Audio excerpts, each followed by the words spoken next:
The Life and Teaching of the Masters of the Far East. Book 5. Baird T Spalding. Biographical Sketch. Wherever there is a flare of general interest in any personality or his achievement, such as has been evinced by the readers of the Life and Teaching of the Masters of the Far East, you may be certain there is a flame of spiritual truth accompanying it. Few in modern times have created such an interest as Baird T Spalding, whose name became legend in the metaphysical and truth circles during the first half of the 20th century.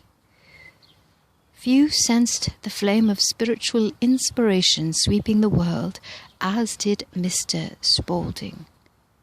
The nature of the man, the manner in which his message has been presented, and the message all bear living testimony to the truth of his words and the honour and sincerity of the man. The countless numbers of letters received through the years from all over the world bear testimony of the tremendous assistance from the message contained in his books, and such letters continue to pour in years after he passed over to a higher schoolroom. Baird T Spalding passed beyond the veil on March 18th, 1953, in Tempe, Arizona, at the age of 95. He was active in his mining interests right up to the end.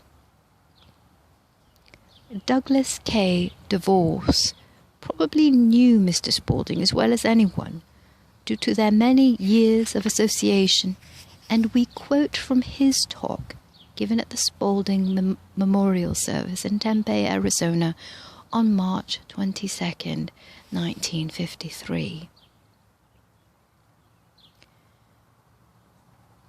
Quote, Mr. Spalding was a very quiet, humble servant of all whom he met. He would never permit me, under any circumstances, in presenting him to audiences, to dwell on the personality or on himself as a man of great accomplishments. Since 1935, I had the unique opportunity of traveling with him to more than 200 cities in North America. And though I lived with him 24 hours a day in a very close relationship most of those years, yet I must be frank and tell you that I do not believe any one person or group of persons really understood this great soul, for so many different ways and so many different planes of activity. In making these few personal remarks, I am sure you understand we are doing this in a very humble way, because not only was he our friend, but a man who was like a father to many of us.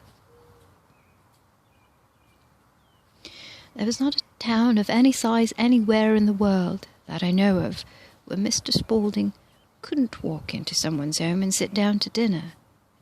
He was always welcome. And during the past 25 years, he lived very much, as we say, like a bird. He seemed to have reached a point of attainment where material things were not of great concern to him. Although his earnings as an individual over a period of time were unknown to me and to all of us, nevertheless, he passed on not as a rich man at all.